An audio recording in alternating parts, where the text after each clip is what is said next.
तो फिर करने की जरूरत क्या है चुनाव? बीजेपी कॉन्फिडेंट है तो डिक्लेयर कर दें, चुनाव कराने की जरूरत ही नहीं, बेकार दिन भर बर्बाद हो रहा है। जिनसे उम्मीद कर रहे थे वो भी अब द्रौपदी मुर्मू का सपोर्ट एक्सटेंड कर रहे हैं, शिवसेना, जेएमएम।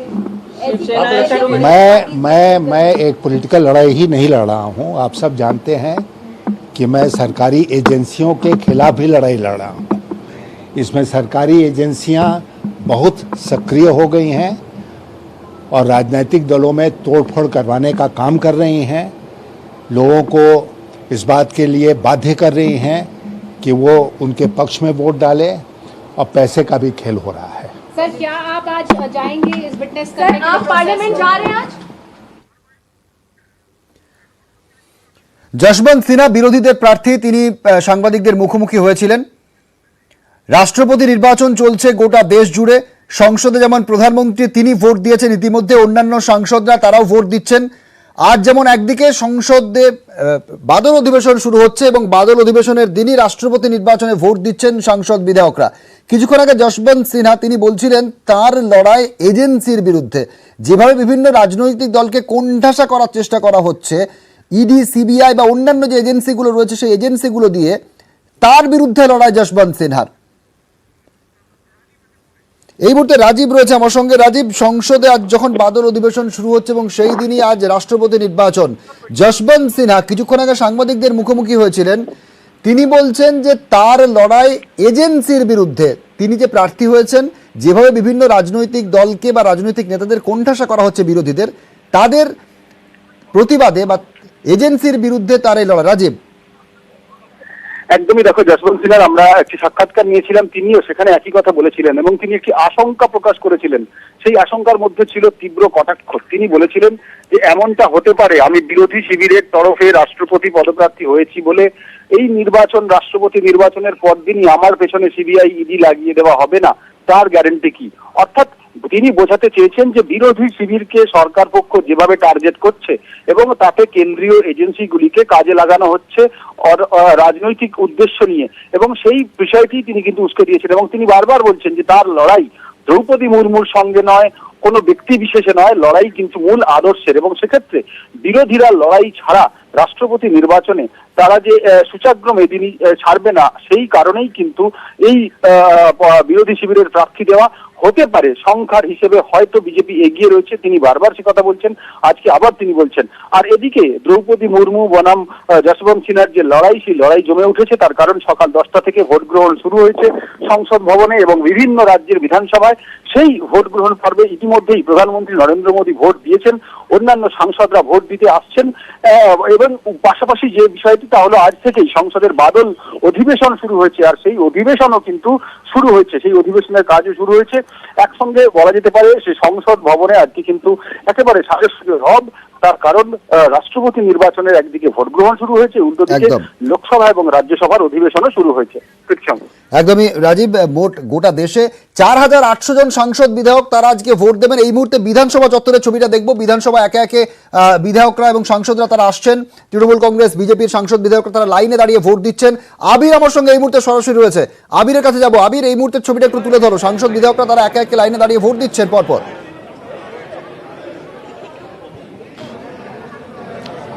দেখো, তৃণমূল কংগ্রেসের সাংসদ বিধায়করা তারাও ইতিমধ্যে আসতে শুরু করে দিয়েছেন এবং তুমি দেখতে পাচ্ছ এই মুহূর্তে লাইনে রাজ্যের যারা মন্ত্রীরা রয়েছেন তারা রয়েছেন, বিধায়করা রয়েছেন। এখানে ব্রাত্য বসু দাঁড়িয়ে রয়েছেন, শশী আজাদ, চন্দ্রিমা ভট্টাচার্য, ইন্দ্রনীল সেন চক্রবর্তী থেকে, এবং যারা সাংসদরা তারাও আসতে শুরু করছেন। একদিকে সাংসদ প্রসূন বন্দ্যোপাধ্যায়, অন্যদিকে হচ্ছে মহুয়া মৈত্র, তারাও এসে উপস্থিত হয়ে গিয়েছেন। আমি কথা বলবো, ব্রাত্য বসু আমার সঙ্গে এই মুহূর্তে রয়েছেন। সেটা হচ্ছে যে আজকের নির্বাচনকে ঘিরে দুটো শিবির কার্যত হয়ে গিয়েছে। বিরোধীরা যশবন্ত সিনহার পক্ষে, এনডিএতে রয়েছে দ্রৌপদী মুর্মু। তবে বেশিরভাগ ক্ষেত্রে বিজেপি দাবি করছিল ক্রস ভোটিং হবে। সেই ক্রস ভোটিং এর তত্ত্ব থেকে আপনারা কি মানছেন? ক্রস ভোটিং হবে কিনা বিজেপি বলতে পারবে, আমরা তো রাজনৈতিক বা জ্যোতিষী নই। ক্রস ভোটিং যদি হয় তাহলে বলতে হবে যে সেটা এই বিধানসভায় যশবন্ত সিনহার পক্ষেই যাবে। তার প্রমাণ আমরা পাচ্ছি যে নিজেদের এমএলএদের বিশ্বাস না করা এবং একজনকে ভোটের আগের দিন পুরো একদল প্রায় মহারাষ্ট্র মডেলের মতো এই একটা রিসর্ট পলিটিক্স, রিসর্টে নিয়ে গিয়ে রাখা বা হোটেলে, 5 তারা হোটেলে নিয়ে গিয়ে সমস্ত এমএলএদের রাখা, এটা সেই রাজনৈতিক দৈন্যকে প্রমাণ করছে। যেদিন থেকে প্রার্থী ঘোষণা হয়েছিল সেদিন থেকে তারা পশ্চিমবঙ্গতে ক্রস ভোটিং হবে তৃণমূলকে আবেদন করছিলেন ভোট দেওয়ার জন্য। আজকে ভোট শুরু হওয়ার আগে বিরোধী দলনেতা বলছেন না তারা 70টা ভোটেই থাকছেন, তৃণমূলের ভোট বা ক্রস ভোটিং এর ভোটের কথা আর বলছেন না। সেটা ওরা কি বলছেন আমি বলতে পারবো না।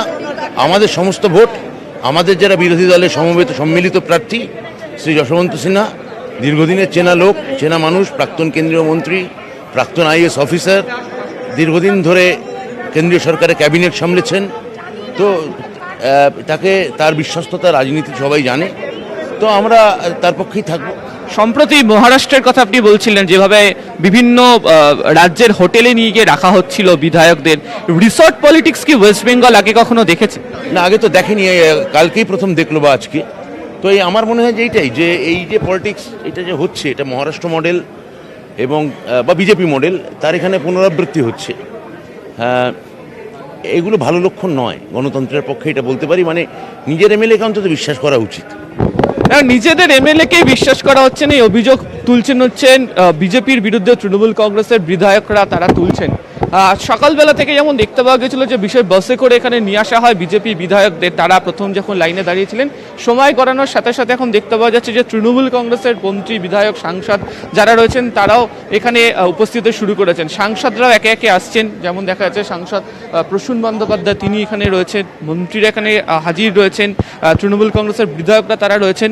চার যে সাংসদ যারা কলকাতাতে তারা ভোট দেবেন না, যেহেতু আজকে শত্রুঘ্ন সিনহার আজকে শপথ গ্রহণ অনুষ্ঠান রয়েছে লোকসভাতে, তিনি সেখানে দেবেন, চৌধুরী মোহন জাটুয়া তিনি সেখানে দেবেন, এবং তৃণমূলের প্রতীকে থাকা অপর দুই সাংসদ শিশির অধিকারী এবং দিব্যেন্দু অধিকারী, যাদের সাথে তৃণমূল কংগ্রেসের অন্তত গত 20 মাস ধরে যে দূরত্ব বৃদ্ধি হচ্ছিল, সেই শিশির অধিকারী, দিব্যেন্দু অধিকারী তারাও দিল্লিতে তারা ভোট দিতে যাবেন বলে এখনো পর্যন্ত জানিয়েছেন। আরো কয়েকজনের সাথে কথা বলবো, ন্যাসি চক্রবর্তী রয়েছে, আমি তার কাছে আসবো। বিজেপি প্রথম থেকে বলছিল ক্রস ভোটিং হবে, আজকে কিছুক্ষণ আগে বিরোধী দলনেতা বলছেন যে না, তারা তাদের 70টা ভোটের উপরই নির্ভরশীল থাকবে। এই মত বদলটাকে আপনারা কিভাবে দেখবেন? দেখবেন না যে বিজেপি, আমি জানি না এদের প্রথমে গুজরাটে আটকে রেখেছিল কিনা, তারপর অসমে নিয়ে গেছে কিনা, তারপর এখানে এনেছে কিনা জানি না।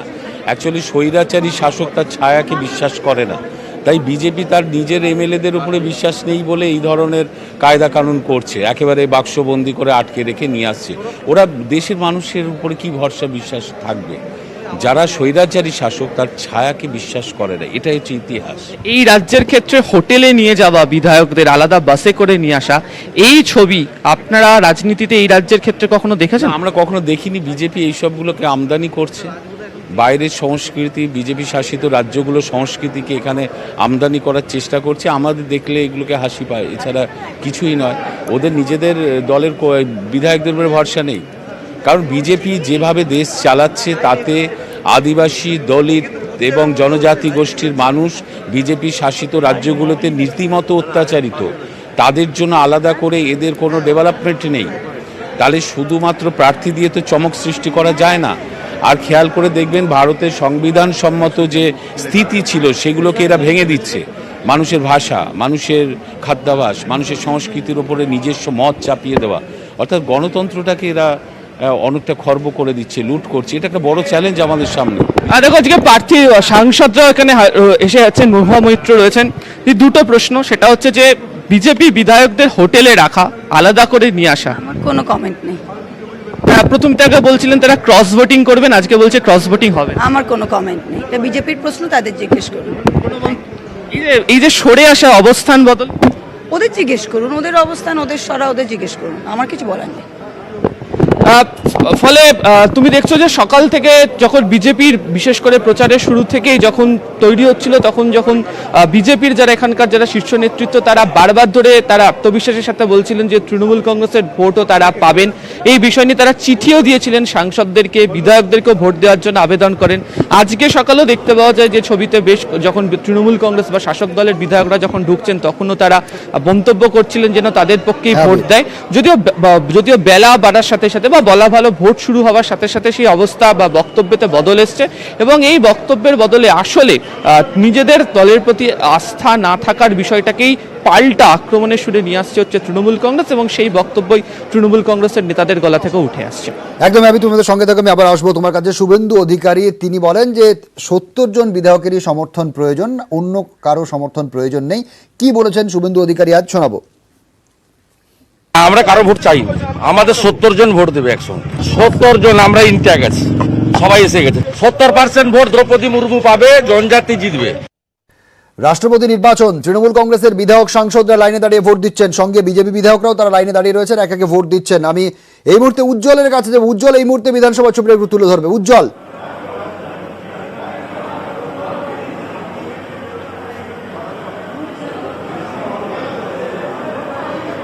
উজ্জ্বলের কাছে আসবো। এই মুহূর্তে বিধানসভা ছবি যেমনটা আবির কিছুক্ষণ আগে দেখাচ্ছিল, একে একে সাংসদ বিধায়করা তারা লাইনে দাঁড়িয়ে রয়েছেন, তারা ভোট দিচ্ছেন। এবং বিজেপি এর আগে ক্রস ভোটিং এর তত্ত্ব তুলে ধরেছিল সুকান্ত মজুমদার, তিনি বলেছিলেন ক্রস ভোটিং হতে পারে, দিলীপ ঘোষ বলেছিলেন, এবং সেই সঙ্গে শুভেন্দু অধিকারী তিনিও বলেছিলেন। কিন্তু আজ যখন বিধানসভায় প্রবেশ করছিলেন শুভেন্দু অধিকারী, তিনি সেই সময় বলেন যে 70 জন বিধায়কেরই সমর্থন প্রয়োজন, আর অন্য কোনো বিধায়কের সমর্থনের প্রয়োজন নেই। শুভেন্দু অধিকারী তিনি আজ বিধানসভায় ঢোকার সময় বলেন, রাষ্ট্রপতি নির্বাচনে গোটা দেশ জুড়ে বিধানসভাগুলোতে নির্বাচন চলছে, তেমনি সংসদে কিছুক্ষণ আগে যে ছবি আপনাদের দেখাচ্ছিলাম সেখানেও সাংসদরা তারা ভোট দিচ্ছেন।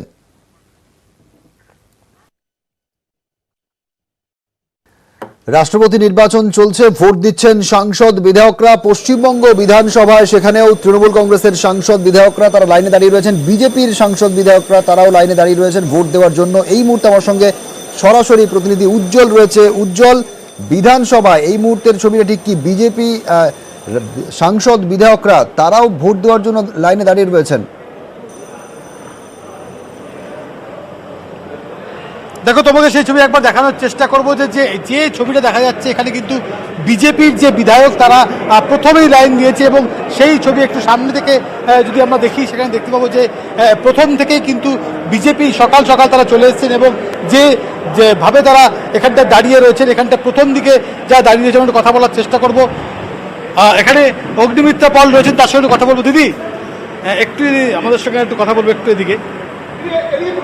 দিদি, একটা বিষয় যে নির্বাচন শুরু হয়েছে, সকাল থেকে আপনারা আসছেন, তবে বেশ কিছু কথা উঠছে যে বলছে যে পশ্চিমবঙ্গে যেটা আগে কোনোদিন ছিল না, সেই রিসর্ট পলিটিক্স কিন্তু এখানে শুরু করলো বিজেপি। কি বলবেন? রিসর্ট পলিটিক্স মানে বুঝলাম না। এই যে সব হোটেলের প্রত্যেকজন এমএলএ কে এক জায়গাতে রেখে দেওয়া, সেখানে দাঁড়িয়ে সব প্রত্যেকের সঙ্গে এক জায়গায় ছাড়া রেখে দেওয়া, কি বলবেন এটা? নেই, সেই ক্ষেত্রেই আমরা এটাকে ওরা যা কিছু বলতে পারে পারুক।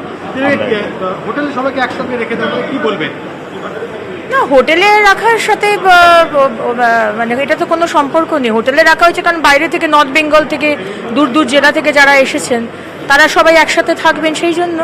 এবং দেখুন, আমাদের উপর তো কম অত্যাচার হয়নি, বিধানসভার মধ্যে বিধায়ক বিধায়িকাদের পর্যন্ত গায়ে হাত দেওয়া হয়েছে। তৃণমূলকে তো কোনো বিশ্বাস নেই, কোথায় কোন সময় অ্যাটাক করে দেয়, সেই জন্য সবাই একসাথে হোটেলে রাখা হয়েছে। আমরা কথা বলছিলাম, এবং যে রিসর্ট পলিটিক্সের যে অভিযোগ উঠছে সেখানে কিন্তু অগ্নিমিত্রা পল তিনি বলছেন যে এরকম ধরনের কোনো ঘটনা নয়। ফলত সেই জায়গায় দাঁড়িয়ে অভিযোগ পাল্টা অভিযোগ যেমন উঠছে, ঠিক একই রকমভাবে দাঁড়িয়ে দেখা যাচ্ছে যে বিজেপির বিধায়ক তারা লাইনে দাঁড়িয়ে রয়েছে, এবং তাদের বিশেষ পোশাক পরে এসছেন। আমরা সেই দেখছি যে বিশেষ পোশাক পরে তারা আজকের এই ভোট দান কর্মসূচিতে যোগদান করতে এসছে। যে এরকম পোশাক কেন পরে? এইটা একটা আদিবাসীর অর্থাৎ সাঁওতাল একটা ট্র্যাডিশনাল ড্রেস। এই ড্রেস পরে যদি কেউ কোথাও দাঁড়িয়ে থাকে, যারা আদিবাসী সম্পর্কে জানে তাদেরকে মানে ভাবতে হবে না, উনি এক বাক্যে চিনবেন যে উনি একজন সাঁওতাল দাঁড়িয়ে আছে। এটা আমাদের ট্র্যাডিশনাল ড্রেস। আর এছাড়া আজকের একটা বিশেষ দিন, যেদিনে আজকে মানে একজন আদিবাসী প্রার্থী অর্থাৎ জনজাতি সাঁওতালি একজন মহিলা আজকে রাষ্ট্রপতি প্রার্থী, আজকে তাকে ভোট দিতে যাচ্ছে। এটা একটা নিশ্চয় গর্বের বিষয় এবং আনন্দের বিষয়। তাই আজকে আমরা এই ট্র্যাডিশনাল ড্রেস পরে ভোট দিতে যাচ্ছি। অর্থাৎ একেবারে একদমই আদিবাসী ঐতিহ্য বহন করছে, আদিবাসী সম্প্রদায়ের যে ঐতিহ্য বহন করছে এরকম একটি পোশাক, পাঞ্জি, সেই পোশাক পরে তারা এসছেন ভোট দিতে, এবং দ্রৌপদী মুর্মুকেই তারা ভোট দেবেন। এবং তারা সকাল থেকে যে ছবি দেখাচ্ছিলাম যে বিজেপি বিধায়করা যারা এসেছেন তারা কি বিশেষ পোশাক পরে আজ ভোট দিতে এসেছেন, এবং কোথাও একটা আদিবাসীদের যে ঐতিহ্য সেই ঐতিহ্যকে তুলে ধরতেই এই পোশাক পরে ভোট দিতে এসেছেন বিজেপি বিধায়করা।